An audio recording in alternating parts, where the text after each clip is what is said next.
السلام عليكم anigoo ah Canab Aadan Guuleed oo ka shaqeeya hay'adda AG Consulting ayaa waxa aan idinku soo bandhigayaa barnaamij aan kala kaashanay degmada Ramsey County oo ku saabsan COVID-19 waxa sidaad u ogtihiinba COVID-19 waa virus ku jiray waddanka muddo imika dhowr bilooda khibrad badanna runtii aan ka helno dowladda iyo mashaariicda la shaqeeya COVID hadday noqoto sida loo kala qaado hadday noqoto sida uu waddanka u saameeyo siyaabaha looga hortegi karo dhakhaatiir badan annaga xitaa waxaan kala hadalnay Dr. Harari oo si faahfaahan uga hadlay waxyaabaha xanuunka keena iyo sida looga hortegi karo viruska sida in maaragtay mask la xidho oo gacmaha la iska maydho oo maxay haytay social distance-ka la ilaaliyo waxaan jeclaysanay bal inaan ogaano maadaama aan dadka Soomaalida dad muslina nahay in aan diintana ay aad muhiim inoogu tahay oo especially marka dhibaatooyinku soo korto ay dadkuna ay aad iyo aad diinta ugu darsadaan sida uga badbaadi lahaayeen dhibaatooyinka community kusoo biira ama qoyskooga kusoo biira waxaan sharaf noo ah oo aan jeclaysanay in aan bal qaybtaana soo hadal qaadno oo aan waraysi ka yeelano oo aan aqoon kororsi ka samaysano faithka diinta islaamka iyo caafimaadka iyo public healthka iyo sidii looga badbaado waxyaabaha sida COVID-19 ee pandemiga ee adduunyada oo dhan saameynaya marka Sheekh Ayman Shariif oo ah iimaanka ka ah iimaan masaajidkii ugu horreeyay laga sameeyey Minneapolis Dara Hildra oo runtii khibrado badan ula caafimaadka chaplain ah hay'adda caafimaadka la soo shaqayn jiray hadda ka horna aan waxyaabo kaloo caafimaadka ka saabsan aan kala wada shaqaynay aan qayb weyn ka qaatay sida measleska oo kale sida autismka oo kale ayaan martino ah Imaan Shariif ku soo dhawaa بسم الله الحمد لله ثم الصلاة والسلام على سيدنا محمد وعلى آله السلام عليكم ورحمة الله وبركاته marka hore walaal caalam guuleed aad baad u mahadsantahay fursadan qaaliga ee dhisaysa inaan kaga wada sheekeysano aniga iyo adiga iyo bulshada ina daawanaysa qaabka ugu habboon ee cudurkan COVID-19 ama coronavirus ee aan wacyi gelin ama muxuu ahaa aqoon isweydaarsi marba dhan aan ka abaari karno inaad ugu soo dhawayso aad baad aan kaaga mahadcelinayaa waana dhawahay waxaad Imaan Shariif bal waxaad ka yara hadashaa oo aad faahfaahin naga siisaa annaga iyo dadweynaha Soomaaliyeed maadaama aad tahay imaam oo ay ku yimaadaan oo aad khudbad samaysay jimcaha aad one aad dadka counseling ugu samayso waxyaabaha aad aragtay aad isleedahay dadkii way kusoo gudboonaadeen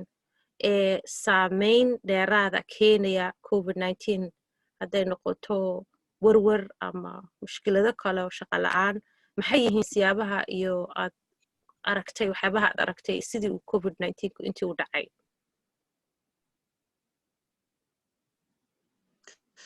canab waa su'aal aad u fiican weeye xaqiiqatan markaad aan fiirino COVID-19 sida aad tilmaantay ama wada ognahay waa cudur 6 bilood la soo dhaafay taqriiban dunida oo dhan ku baahay weeye waa cudur dhibaato fara badan geystay hadday noqoto dhimasho iyo hadday noqoto muxuu xanuun loo xanuunsado iyo hadday noqoto xataa dareenka xagga maskaxda dhibaato fara badan buu u geystay bulshooyinka kala duwan inaguna aan ka mid ka nahay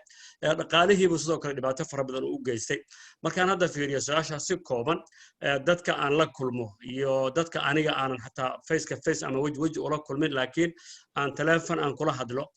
dadkaan cusbitaalka aan ku booqdo intaas oo markaan soo wada aan fiiriyo waxyaabaha ugu dhibka badan aan arkaya xaqiiqatan ee xanuunka iyo damqashada leh waxa weeye qofku markuu xanuunsado oo cusbitaalka la dhigo qofka dadkii ehelkiisa ahaa hadduu qof dumar yahay odaygeedii iyo carruurteedii haddii ay qof raga yahay xaaskiisii oo xaaskeedii iyo carruurteedii midna looma ogolo inay soo booqdaan ehelkii dadkii isjeclaa isma soo booqan karaan waxaa suuragala marka qofkaagii aad jecleed dadka kaad ugu jecleed xanuunsada cusbitaalka la geeyey adigii oon booqanin oo waxa ugu badan ee ay suuragaltay lagu ogolaado inay tahay inaad ka aragto kamarada ama teleefon lagaa tuso inuu qofkii uu naf baxu dhintaba ayaa suuragala arrintaasu marka waxay abuurtay dareen xanuun fara badan bay abuurtay dareenkaasoo marka qaarkood qofku isweydiinayo wax la yidhaahdo shame iyo guilty ma dembiilaan ahay waalidkayba meeshan ku xanuunsaday cisbitaalkiiba ku dhintay maana u tegin maana booqanin talow ma dembi baan ku jiraa arrintaas iyada waa qayb weeye qaybta kale damqashada kaloo insaaniga ah qofkaagii dadka aad ugu jeclayd ama ha noqdo ilmahaagii ama aabbaha ama hooyada ama xaaskaagii oo aadan intuu cisbitaal ku jira aadan booqan karin ama aadan u tegi karin iyaduna damqasho kale iyo xanuun kale ayay leedahay oo dadka waxaan ku idhaahdaa cudurkan waxyaabaha uu keensaday ee ugu waaweyn ma aha dhimashada yani oo awalba dadku way dhimanayeen waa la dhimanaya inkastoo de hadda si degdega ay tahay laakiin waxa weeye waa damqashada xooga badan ee ah dadkii isjeclaa ee ehelka isuha inaysan isbooqan karin ba isu tegi karin taasi marka waxay abuurtay waxa la yidhaahdo muxuu ahaa walwal waxay abuurtay murugo taas waa qayb weeye aan in fara badan arko waxay abuurtay qofku inuu dareemayo guilty iyo dembi inuu ku jiro inuu qofku dareemayo waxay abuurtay qofku inuu dareemayo qofkii uu jeclaa xuquuqdii iyo waajibaadkii uu ku lahaa inuusan ka soo bixin qofku dareemayo taas marka waa qayb weeyaan qaybta labaad ee kale taa daba socota waxa weeye waxyaabahan aragnay waxa weeye iyadana dadku marar fara badan markii xaaladani soo gudboonaatay oo dadkii la kala xidhan yahay oon la isbooqan karin oon la isu tegi karin waxay abuurtay oo kaloon aragnay wax la yidhaahdo powerless dadku inuu qofku dareemayo inuusan muxuu ahaa awoodba lahaynba inuusan waxba qabsan karin inuu taana dareemayo oo marka rajo dhig oo kaleeto ay muuqato taana waan aragnay hadda waxyaabaha soo wajaha bulshada aan arkayno ayay ka mid tahay yani arrinta kale aan aragnay waxa weeye markii labada aan ku darno waxaa abuurmay oo kaleeto waddanka guudna laga sheegaya inaguna hadda aan ku aragnay hadda jaaliyadda Soomaaliyeed iyo jaaliyadda Muslimka baan ku aragnay waxa weeye wax la yiraahdo family breakdown in uu yimid isqabqabsasho fara badan xagga qoyska maxaa jira awal hore waxaan la soconaa dadku way baaxayeen oo la soo kala shaqeynayay shaqa la kala aaday carruurta iskuulada aadaysa dugsiga quraanka aadaysa wixii oo dhan marka maanta ma jiro waxa laga yaabaa marka carruurtii iyo odaygii iyo habartii dadka oo dhan ay guriga wada joogaan amal la qabta lama hayo taas marka waxay abuurtay conflict isku dhac fara badan ayay abuurtay isku dhacaas marka isaga laftiisa waan dareemaynaa durba inuu qoysaska aad u saameeyay isagana waxyaabaha hadda aan dareemayno ayuu ka mid yahay yani inahaas waxa la socdo oo noqon kara aan islaahay muxuu ahaa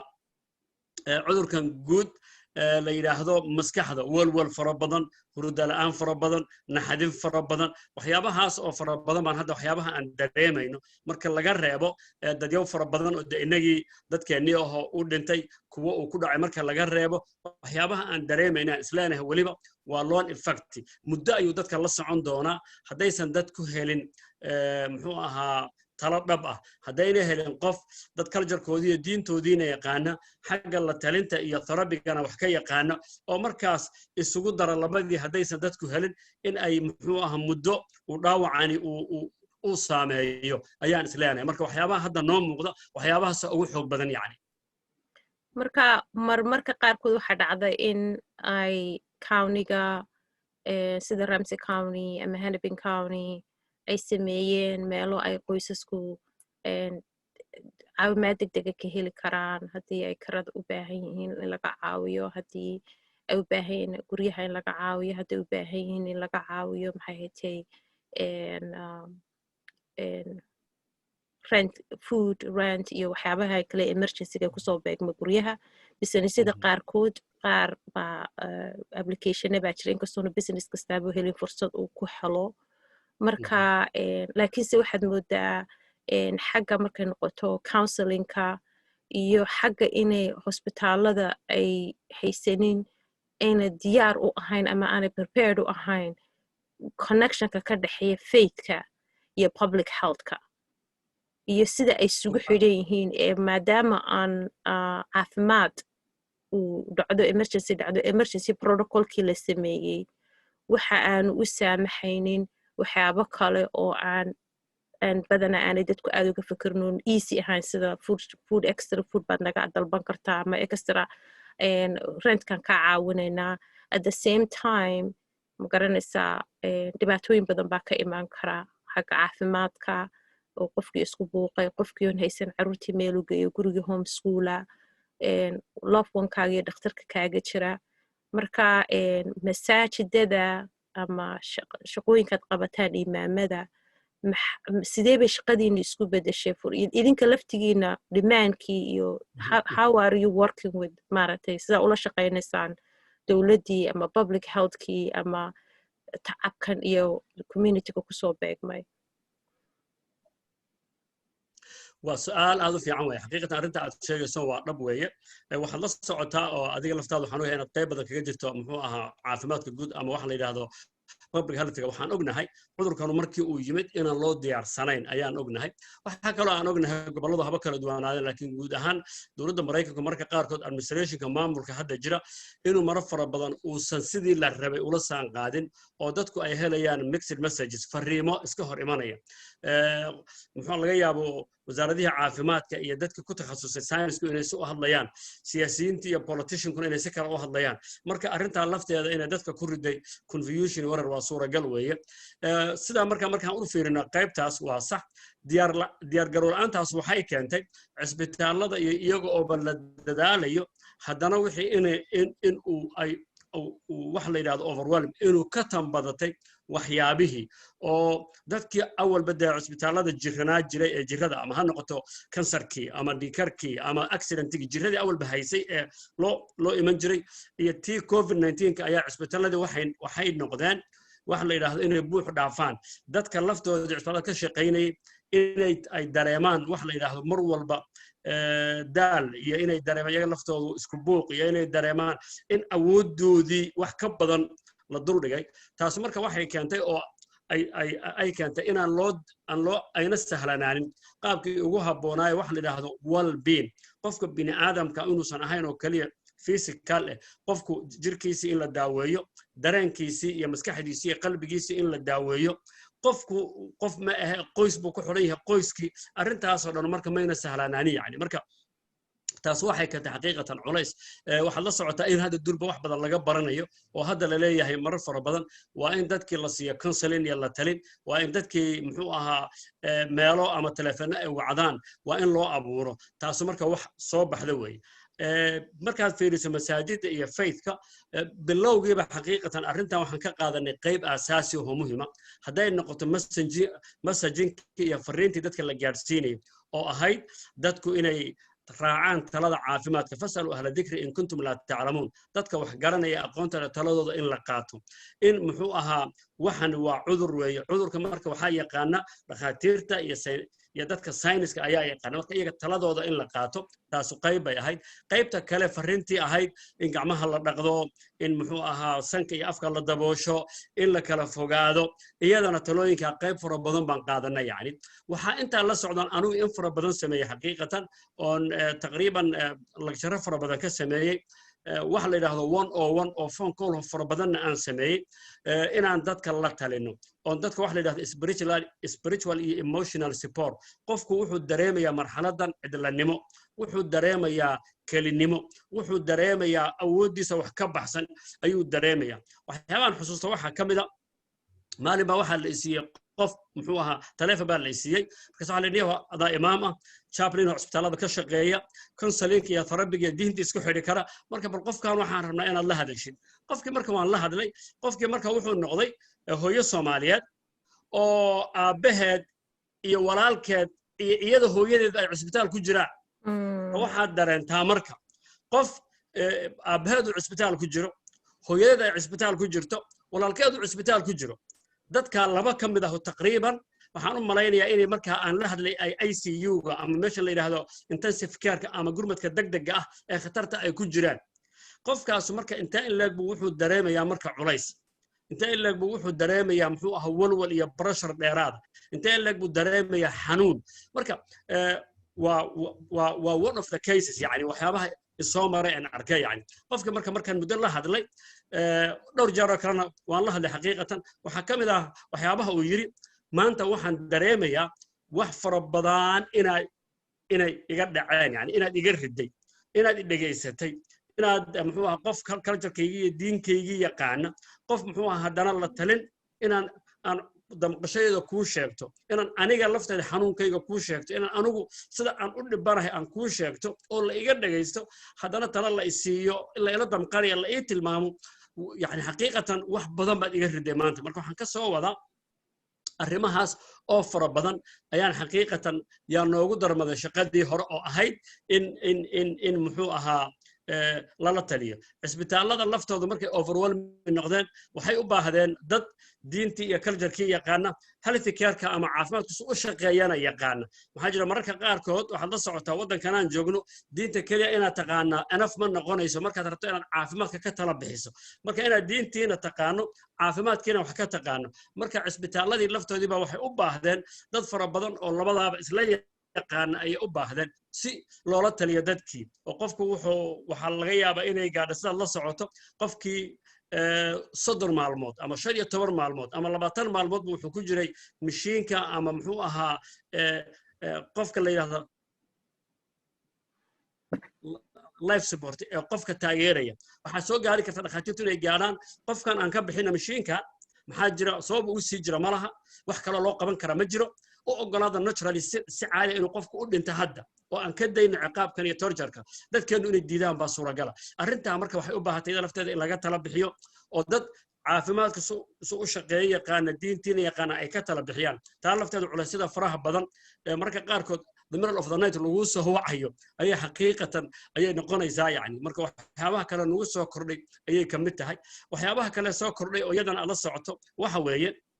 culayska noqday iyadoo awalba ay suuragal tahay dhalinyarada isdilaysa ama overdose u dhimanaysa dadkan yani daawada iska badiyey inay jirtay hadda waxaad la socotaa bilihii lasoo dhaafay inay bateen taa lafteedu marka waxay noqotay culays kaleeto oo marar fara badan qofkii dhibku soo gaaray in lala damqado in lala hadlo in loo caqli celiyo ay noqonayso marka inahaas oo dhan waxay noqonaysaa xaqiiqatan waxyaabaha aan isku dayayno isaga oo annaga laftanadu de resourceki uu yaryahay aqoontii laga yaabo inay si u xadidan tahay adigii laftaadu culayska uu dhan kaa haysto haddana bulshadaadii inaad u noqoto markanoo kaleeto muxuu ahaa waa marka baahida ugu badan ay jirto marka waxyaabahaasoo dhan waxay noqotay waxyaabaha xaqiiqatan aadka iyo aadka u badna ee bilihii lasoo dhaafay aan ka shaqaynaynay ayay noqotay yani waxaan u malaynayaa haddaan fiiriyo cudurka covid-19 keliya inta case ama inta qofka anigu aan la xidhay personally waxaa laga yaabaa in buug laga samayn kara yani iyo dadka isaga ah wixiina dhex maray iyo saan ula hadlay iyo qofku waxa uu dareemaya yani marka waa xaqiiqatan waa damqasho waa culays weeye aniga laftayda nafsiyan waxa dhaawaca ii geysta waxaa ka mid ah markaan la kulmo qofkii oo igu yidhaahdo oon mid ahayn oon 2 ahayn oon 3 ahayn oon 4 ahayn oon 5 ahayn aniga ma ka xumi xataa yani kama walwalsani ama kama walbahaaraya dhimashada waxa culays ugu haysa maydaar markuu dhimanayay lama joogin hooyaday markay dhimanaysay lama joogin muxuu ahaa xaaskayga whatever labadii qof isqabtay ku doonahad markuu dhimanayay lama joogin maxaa jira waxaad la socotaa in systemka uu diidayo oo la oranayo maya qolkaa gal camera ka arag qofkaaga suu yahay oon loo ogolayn maxaa jira qofka laftiisa baa la ilaalinayaa inuusan cudurkii kan ku dhacay uuna kana u gudbin marka dadka damqashada ugu badan ee aan kala taliya hadda waxaa ka mid a arrinta iyada oo ah war aniga yani waa la dhimanaya dhimasho ma aha waxa aan la damqanayo qofkaygii aabbahay hooyaday walaalkay walaashay xaaskaygii ayaan aniga oo jooga xataa aanan markuu naf baxay la joogin waa damqasho xanuun badan weeye xaqiiqatan taasaa marka ka mid a waxyaabaha ugu badan ee maalmahan bilihii lasoo dhaaftay aan dadka kala hadlayay yani mid bedelmaysana ma aha maxaa yeelay sida ogtihiinba covidka weli lagama gugaadhin weli wuu saameynaya communitygeena weli vaccine looma helin weli maxay tahay ratekiisa weli wuu badan yahay especially marka ay dadku isku yimaadaan oo ay xaflada samaystaan ama ay arsi kaleba isugu yimaadaan waxaa rateka soo baxaya new caseska waxay ka imaanayaan mostly dad aan samaynin maskii ama aan social distancekii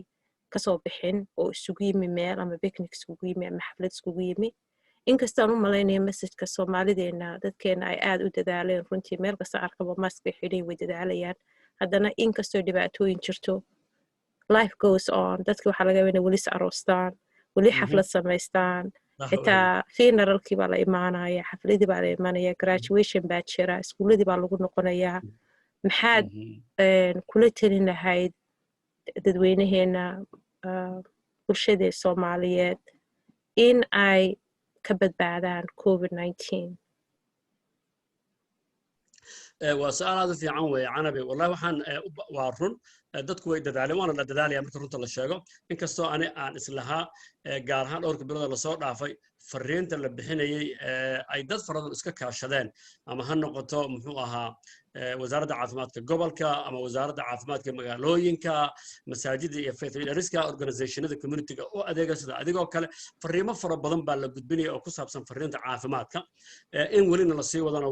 waan u baahannahay dadkeenu way dadaaleen laakiin weli waxaan rabnaa in la sii dadaalo oo aad iyo aad loo sii dadaalo ayaan doonaynaa sax noloshu way socon iyada oo duruuftaasi jirto dad baa isguursanaya yani aniga